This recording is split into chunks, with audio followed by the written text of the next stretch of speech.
Alright, it is time for day 8 of the Torgue mod. So, today we are going to go ahead and just quickly hit level 80, and then immediately after we do that, we are just going to go contest a DigiPeak. Now, I don't know if all of our abilities scale based on OP level, or if they will all be level 80, but I do want to test whether or not they stand up in peak by themselves. So we are going to go as long as possible without getting any equipment and just see how that goes. Alright, I did go ahead and get the bigger mag bota here. So basically with this we've got bandit exhaust, we've got bandit grip, and then I went ahead and went with the mag size prefix on it. So it is a whopping 12 mag. This will surely be great for our character. Of course, swap speed would usually be nice, but we get a ton of rocket launcher swap speed here just from having this skill. So swapping to it could barely even be faster. So yeah, let's go get that XP and then start peak. Oh snap, we managed to find one of the class mods. Okay, cool. So legendary tank. So enemies prioritize killing you. Okay, so you have increased aggro draw, so your teammates don't have to worry about it. Provides a crap ton of max health. Provides not great health regen. Reduces melee and gun damage by a pretty sizable amount. Increase your health regen. Players that are hit by your action skill nuke will receive health. Okay, so basically full heal upon throwing nuke. Plus 4% life regen a second, plus 10% life regen a second, plus 50% more max health, plus 70% more melee. And that appears to be it? Just those? Yeah, just those. Okay, well that's really cool. I'm still probably going to prefer our funny market garden build that we've got going on. But if you were playing with a team comp, I could see how that might be interesting to do. Alright, there we go. We have gotten level 80 by completely normal and understandable means here. I should probably save quit before the game crashes and I lose it, but we got it. So let's go ahead and peep. We've loaded into loud BL2. It's okay, I'll save quit again to get rid of it, but let's peep this build we got going on. So we've got enough of left tree to basically just get us movement speed. We get ammo on nuke kills, which is cool too. We've kind of just got points over here just basically for the turret, the Vault Slayer, and then feeling stronger every day for the extra damage reduction there. We've got a middle tree dump spec, basically, that just consists of spamming out nuke, getting a bruiser out for our second wins and our revives and stuff like that. Most of this is just kind of nuke-centric or nuke support. Nuke and nuke accessories, basically. And then almost an entire spec of the melee tree, except for this skill, which provides stacks of damage upon successful melee crits, which melee crits can be hard to get, and we're trying to market garden people. So I'm not going to waste my time with that. But beyond that, it's just a basic full spec of this tree. So we are going to continue to do ability spam. We are going to try to punch dudes whenever it is available. And then eventually I would like to get a new melee shield to test that out as well. Since we can stack a ton of damage already without one, might as well see what it's like with one. And then on top of that, these orbs do get increased damage based off of our Roid shield as well. So we could make these deal way more if we just wore one. So we'll have to try that out at some point. That being said, it is time for peak.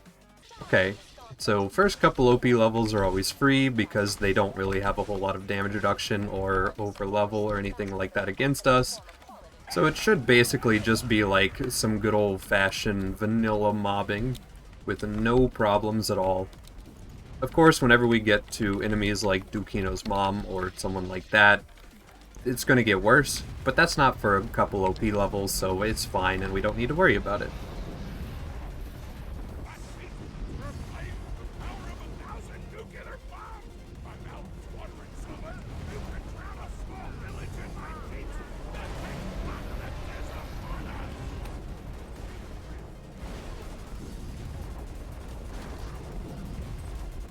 Yeah, this is definitely one of the more unique peak runs I've done so far, and I'm only on the first OP level.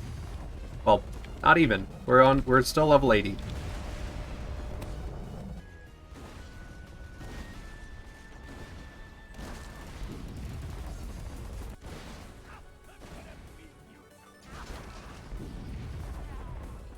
The 1-2. That's the thing you can do on Salvador as well. If you manage to time your melees right between, like, the uppercut, you can just spam out 2 really close melees like that. It's not really too useful unless you're literally just playing melee Sal, but it's kind of fun. It's fun whenever you pull it off.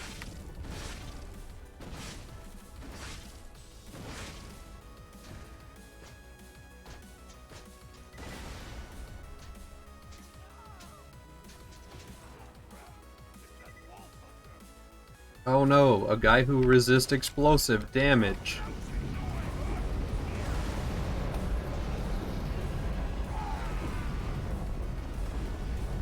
Seems good. And now that we have legitimately gone through Peak a single time, I am curious about doing Peak skips on this character, since he is so rocket jumping heavy. Now, we could go like the normal person way where you go through there, you jump over like that little rock section there, and then you fall down onto that, or sorry, that right there, walk across and over, jump into that wall, walk over, and into the assassin arena. But we're just gonna kind of like, just kind of try to do this a little bit.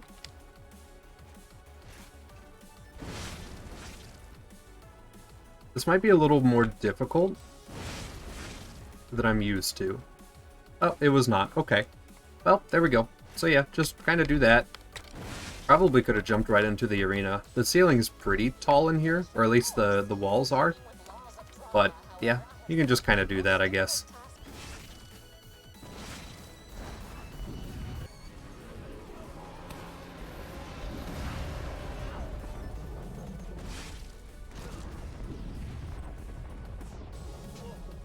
You should just die from embarrassment. I hit you midair. That was sick. We just had a soldier battle and I won. You know what? Let's go actually clear out Peak.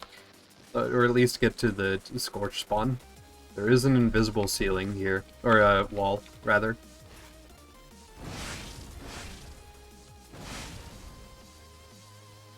Surely that's high enough, right? To get inbounds. Double Scorch.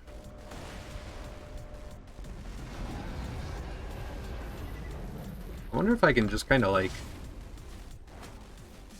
Well, I hit Carapace or nothing, so we'll just do it again. You know, now that I'm thinking about it, even if you did have a bad time against Scorch here, your uppercut applies so much knockback that you could just lure them to the edge and then just throw them, like, immediately off.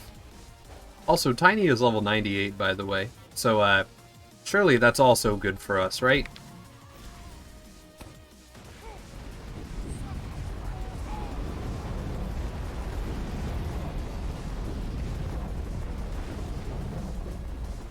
Right, yeah, one of them just got exploded to death. And T.I.N.Y just absolutely murdered the second one. So this could be an object of note, I guess. You can level up T.I.N.Y to the point where he is much higher level than you. And I think he does scale with OP levels as well. So he will get to be over 100 plus levels of level by the time you hit OP 10. And especially if you were to max out the skill. And I think if you had on the legendary best friend comp, might go higher? Yeah. A little bit. Okay, so yeah, you could definitely make him absolutely insane if you needed him to be. That's interesting. We might be able to do pet battles against raids too then. Yeah, if you just let T.I.N.Y kind of do his thing, he appears to start rolling really, really fast. I'm honestly tempted to just spec into him a little harder, just to see what he can already do. But I'm gonna try to wait till OP 10. I don't want to just have him just roll the entire time. I want to wait and see what he can do at max level.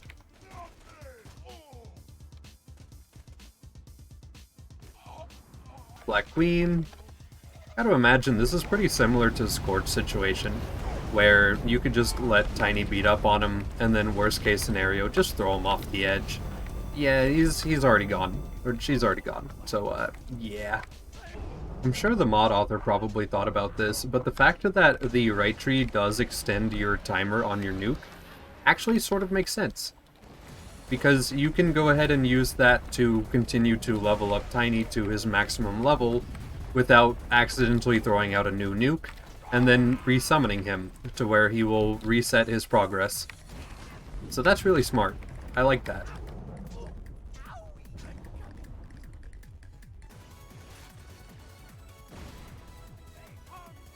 Oh my god, Tiny is killing everything before I get a melee in. That is... yeah, I'm here for it, actually. Keep doing it. You're doing great. My goodness. Look at him go.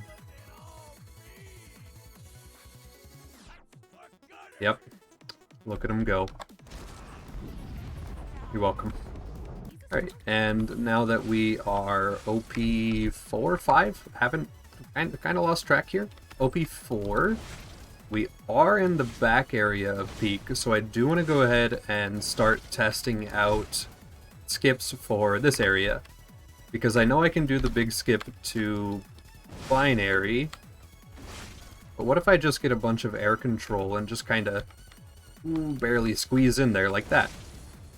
So, yeah, don't even need to, like, land and, like, reset up or do anything. Just kind of launch right and then strafe. Seems good.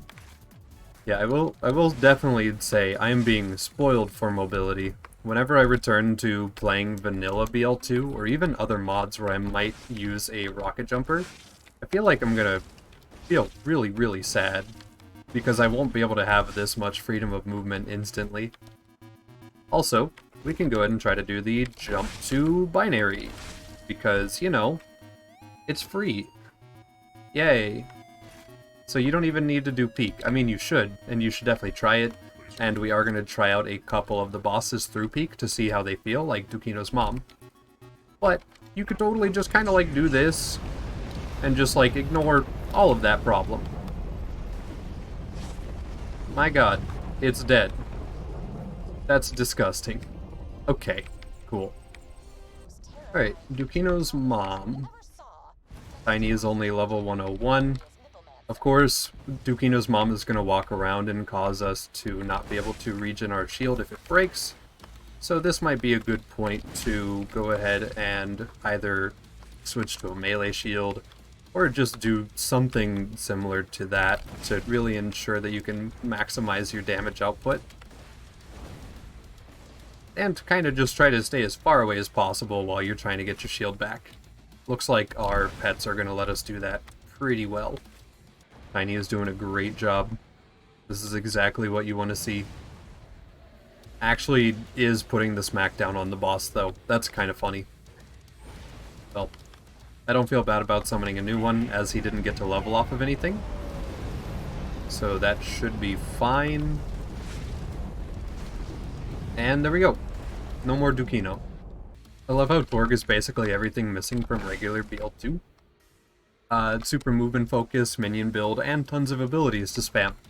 You know what? That's a very good point. He is in fact all of those things.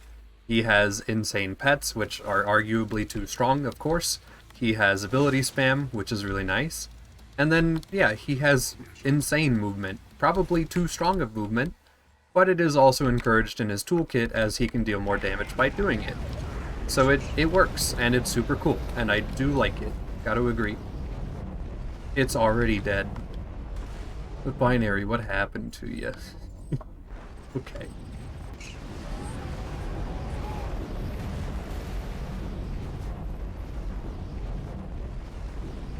That is just so crazy that our nuke ticks for that much damage on its repeated ticks. It can't even do that to some of the other bosses in the game, but Binary, I guess so. Alright, so the next boss fight I do want to go ahead and test out is Saturn. I think I know a good route to get to him pretty fast. We'll just kind of have to see about that statement, though. So the main idea is get over here. Honestly, I think my pogo method that I normally do here will guarantee us that we get across this gap. Which is funny because I feel like normally I wouldn't really even think about that with this character. But I did need a little bit of speed there. And then we can kind of just like backtrack from here. And I'm pretty sure I could get back around that wall too. So to that, we're just going to kind of move ourselves over here. Find out where this wall ends. And then just kind of strafe around that. Jump up into this rooftop. And we are here. Okay, now we just clear mobs and then try out Saturn.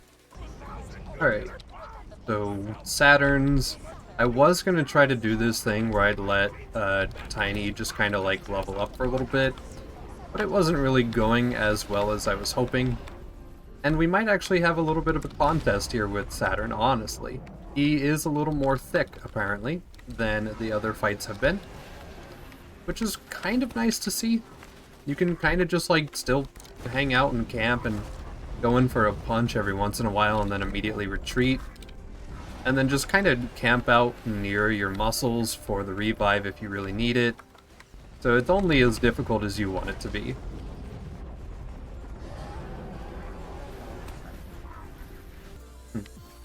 Okay, so this is very interesting. It turns out that even Saturn is way tankier than Binary when it comes to playing this character. So you do actually kind of have to give them some respect. Or at least not kill them instantly. I guess I could just spam melee them and just go for the instant murder kill. But I'm okay with just kind of dancing around them and getting some pokes in. It's some good practice with that market garden.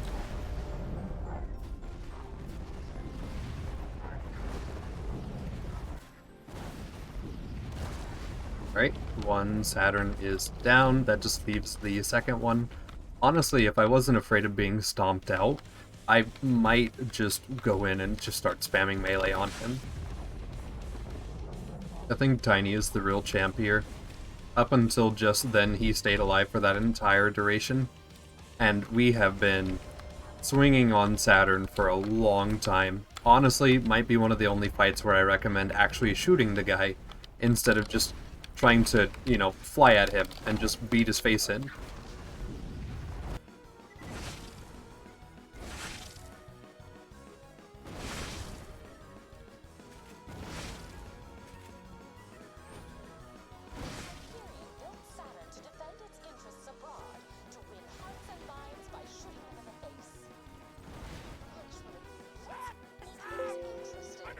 Okay, so we killed one Saturn. I think that one Saturn is good.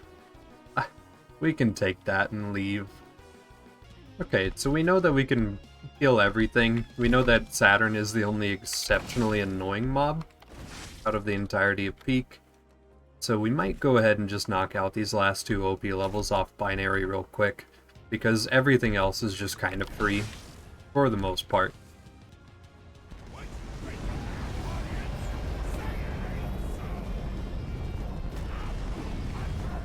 Yeah, hitting OP 10 now. I gotta say, overall, obviously, while the character is more difficult now because I can just get murdered a little bit, you'd still just like blow dudes up instantly. So, very kill or be killed, kind of like what I thought the character would turn into. Obviously, against slower enemies like raid bosses, not really going to be a kill or be killed type situation. And even if it were, you could technically just throw bodies at the problem and then eventually land a one-shot melee. So that's definitely going to be a thing. I think I want to do 2 more videos out of respect for this mod after today. So one of them will be a general build test, and then the other one will be dedicated to watching T.I.N.Y beat every raid boss's face in, because I'm going to try to max build out T.I.N.Y. I just gotta know what he can do. We have to have a pet build, and I gotta see it in action. So that'll do it for today. Day 8.